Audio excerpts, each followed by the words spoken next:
and welcome to Learning Music with Pat. Today I'm going to do some work with note reading. I'm going to go into enharmonic notes and note reading in terms of key signatures. But before I do that, I want to show you what is possibly the smallest and tiniest harmonica ever made. And this is it. It's a little bit over an inch long. It's actually quite tiny when it comes to its width. I want to make sure the camera gets a good view of that. It's a Hohner. Hohner has made, it's a German make. It makes, I've done, a lot of my instruments that are melodicas come from Germany, and they're Hohners. This particular instrument does play in perfect pitch. It only has a 4-note range, but it plays the key of C, a chord in the key of C, perfectly. So I'm going to do a little playing on it, not much. It's not capable of very much. Let me turn it over on this side so I get it right.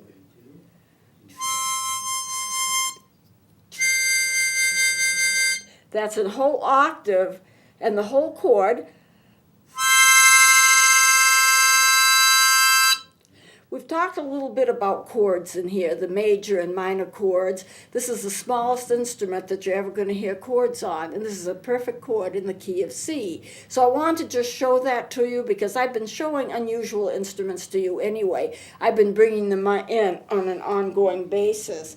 Now I want to get to note reading. I'm going to go up to the board and explain a couple of things.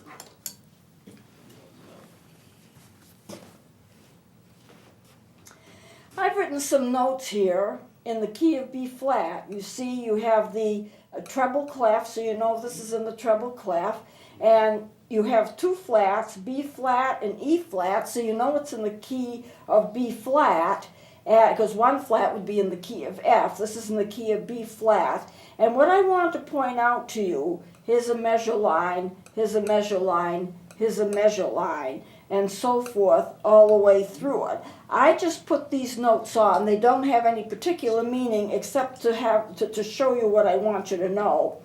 When you have a key signature, you have sharps or flats, or you have nothing. If there's nothing there, it's in the key of C. There are no sharps, there are no flats. In this case, we have two flats. What that means is every time a B or an E comes up, like here's an E, all the way through, every time those notes come up, they're automatically flatted throughout the entire piece. I don't have to stop and put another flat here. I don't have to stop and put another flat here on this E. I don't have to do that. If it's already in the key signature, it will go through the entire piece. Now, if you don't want it to go through the entire piece, it's easy to change it because all you have to do is put a natural in front of it. And now you have a B natural instead of a B flat. Now, if I am to put a natural, like I've done in this measure here, that natural will go through the entire measure. The entire measure, whenever you have an accidental, when you put a sign in for a flat or a sharp or a natural that you do not have in the key signature and it's going to run for one measure, it's called an accidental. So I have an accidental right here, and these two B's are played as B natural, even though the key signature has them marked as B flat. So because I've changed it, so you play it natural instead. Now to get it back to B flat, I have to put the flat in again. Whenever you put an accidental in, it runs for that entire measure. If you don't have anything in there, then it just runs according to what the key signature is. So with the key signature, everything it goes by the key signature, and every time you hit a note that's marked a flat or a sharp, whatever it is, you're going to run it for the entire piece until you change it, and you change it by putting in something else. Now, if you have, I hope you can see this clearly, if you have a measure and you want that measure repeated, instead of repeating that whole measure and writing it out, Sometimes what they do is put a little slash with 2 dots, one on each side, usually diagonally. That means you repeat the measure before it. Now I have this down twice, so you repeat this measure twice, and it just saves a lot of extra writing. Now if you want it repeated 10 times, which might not be likely, but I've actually seen it in some music, one measure, you repeat that measure over and over and over again, 10, 15, 20 times. You make that symbol, and you put however many measures you want it to be played again, and it makes a lot easier writing. So any time you add an extra sharp or an extra flat, or you make a natural, that is considered to be an accidental, because it's different from what the key signature suggests, or what the key signature demands, actually. And you read your music, it's just a lot easier to write it. Now I'm going to go back to the table, and I'm going to show you some things I've written out on the chart.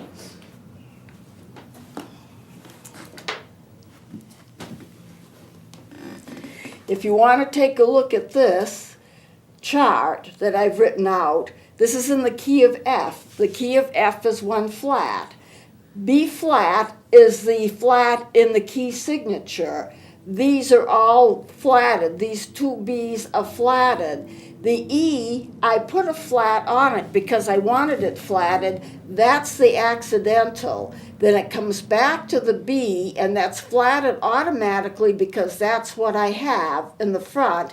And then I want it natural, the following note, so I put a natural sign. So you have 2 B flats because of the key signature. You have an E flat, which is an accidental. Then you have the B again, which is automatically flatted because it's in the key signature. I do not have to write the flat in. And then you have a natural because I want that. Now I'm not writing a song here, I'm just writing something to show you. In the sharps, it's the same thing. This is in the key of G, which is 1 sharp. And I've started off with a B and a C sharp. That C sharp is an accidental because there's no sharp for it in the key signature. So in order to make it sharp, I have to write it in. But then I want it natural, so I have to write the natural in front of it. Now, anytime you put an accidental in, that also runs for that complete measure. It doesn't run for the entire piece, just for that particular measure. After you go back past that measure to another measure, it reverts back to what the original key signature is. So let's take a look at the key of B flat here. No symbol here. It's already flatted by the key signature. This is already flatted by the key signature. This is an A flat that is not put in by the key signature, so I have to write that flat in. And then I don't have to do this, but I did it. I have a bar line here. That A will automatically revert to an A natural because there's no flat here in the key signature. But just as a reminder, I put the natural in because it would be easy to forget and play it as a flat. This, however, is an accident. This goes back to A. This is A natural. This will be a natural without its having to be marked. Partly because it's not in the key signature, and partly because when you write in an accidental, it goes right back through the entire measure. Then you have the G flat. B is flatted because it's flatted in the key signature. Then you have your B and your E. No markings there because they're already in the key signature. Then if you go down to the key of D, the key of D is 2 sharps. C sharp has already been sharp because it's in the key signature. I do not have to write anything in.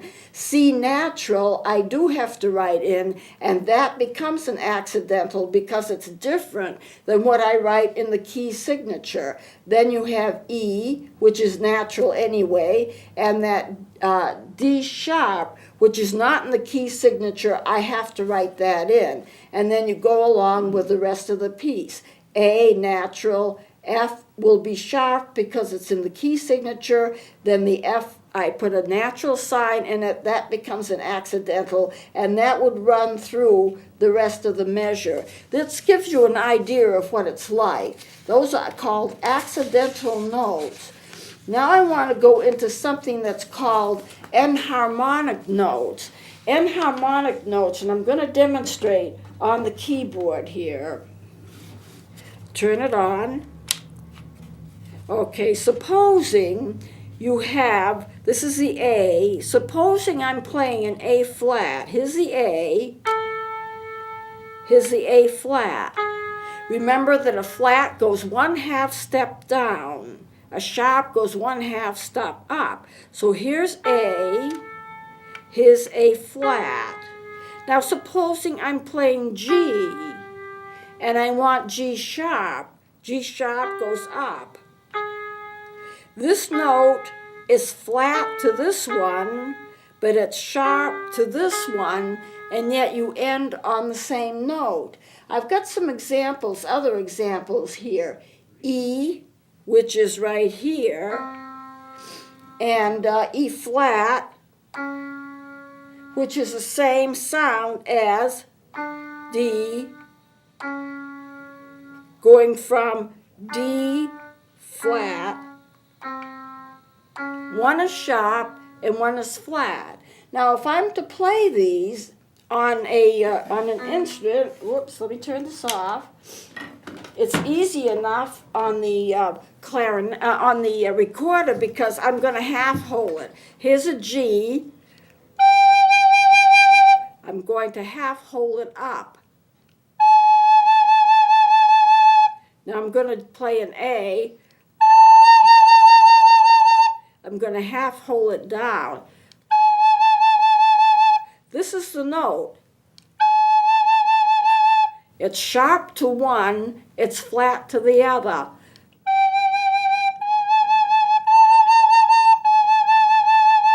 If I'm going to play it on my bass, I guess I'll use the bass now. For the recorder, I can half hold it. You can't half hold with the bass. The reason being, you don't have a hole. You have a key here, you have a key here. So how do you get something 1/2 step down? You have to finger it, but you can't half hold it. So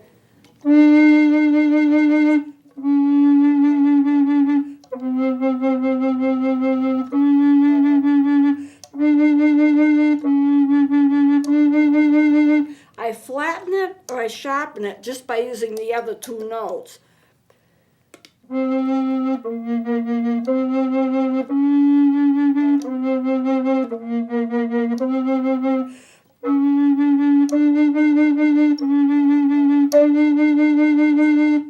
If I'm going to play it on a flute, let me put my bass down.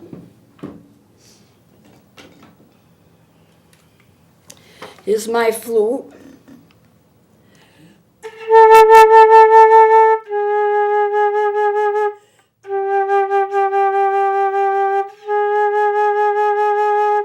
Well, what is this note then? Is it really a G sharp or is it an A flat?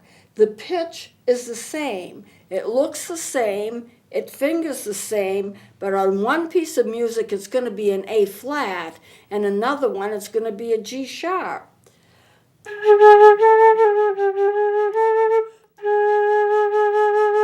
But that's the note. So you can ask the question, is it a flat or is it a sharp?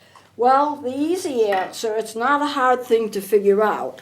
The easy answer, it is whatever the music says it is. I know that sounds a little like what you tell kids. Because I said so, that's why, But that's what it is. If it's written in the music as an A flat, it is an A flat.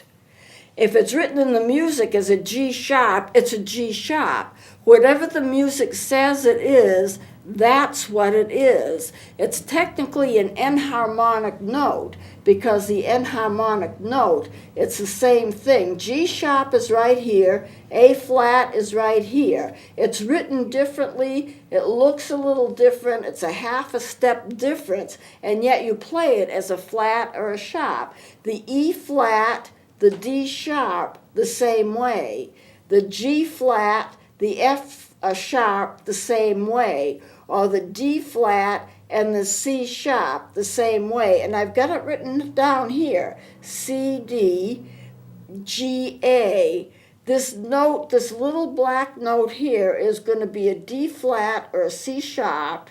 Here's your G and your A. This is going to be either an A flat or it's going to be a G sharp. When you get to these two notes here, here's a D and an E. This black note's going to be an E flat or it's going to be a D sharp. This F and G, the same thing, G flat, F sharp, the same note. It hits the black notes is where it hits. C and D is be the same as that. C sharp will be right here. D flat will be right here. It hits the black notes. And it's the same note, but it's going to be written differently depending upon what you're playing. If you are playing a piece that's written in flats, then it's going to be shown as a flat. If you're playing a piece that's written in sharps, then it's going to be sharped, and you're going to have the whole piece as sharped, and it's going to be written as a sharp, like the C sharp rather than the D flat. Well, that's simple enough, but when I teach students, they will often say, well, you know, what is this G sharp? Oh, I know what it is. It's an A flat. And I have to say, well, it plays like an A flat. It sounds like an A flat. It fingers like the A flat, because if you're going to finger something, it doesn't matter. There's one note, it's fingered a certain way. And whether you play it as a flat or a sharp, the fingering's the same.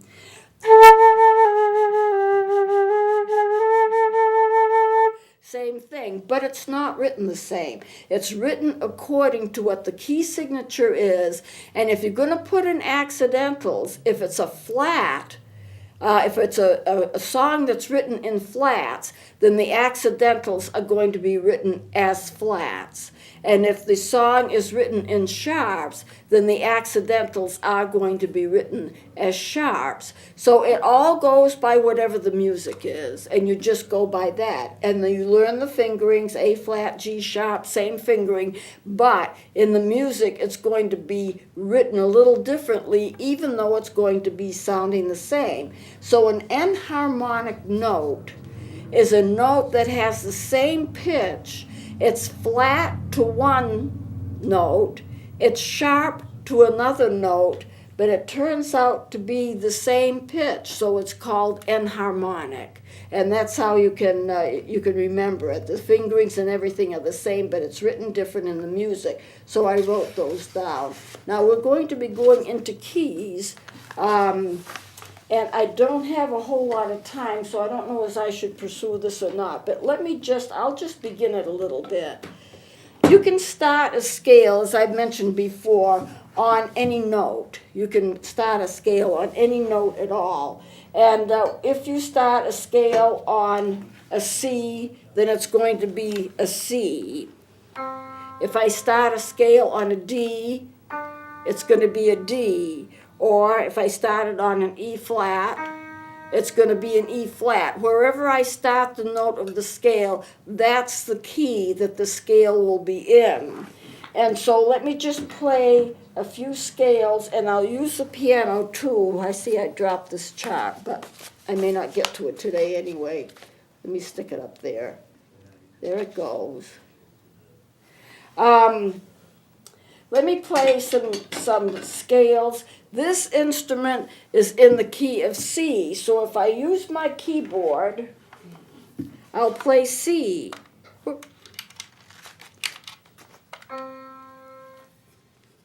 Now I'll play it on the instrument.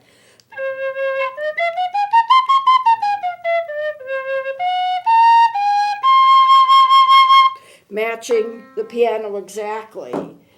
Now I'll play a scale starting in E flat.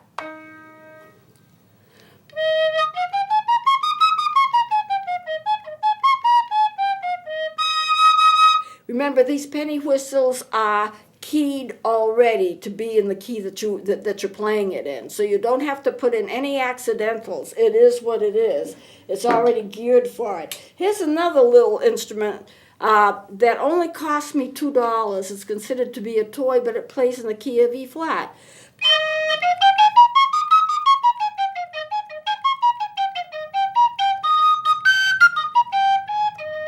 When you get something that's more like a toy, and it comes in 2 octaves, and this one does, usually the lower octave is accurate, and the higher octave is flat. And the higher octave is a little bit flat. I can play it in the key of E flat fine, but if I'm going to play the higher notes, it's going to be a tiny bit flat. So I have to be careful how I play it. Now we'll talk about D.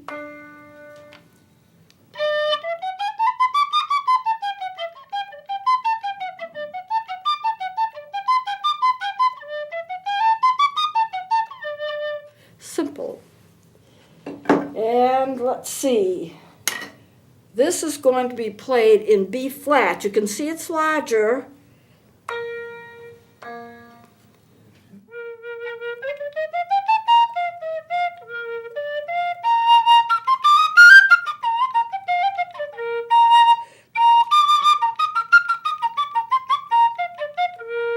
B flat.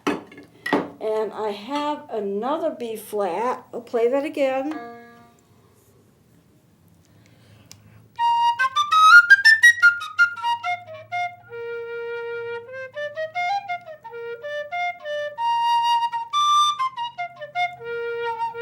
So I've played a number of scales, and I've played them in the key that they are in, starting with their lowest note, which is the note of the key that they're in. Now, next time I want to go into the scales and talk to you more about them, do a little more playing on the instruments, but I think we should close it here because time is running out. So thank you for watching. I hope you've enjoyed it. Please join me next time.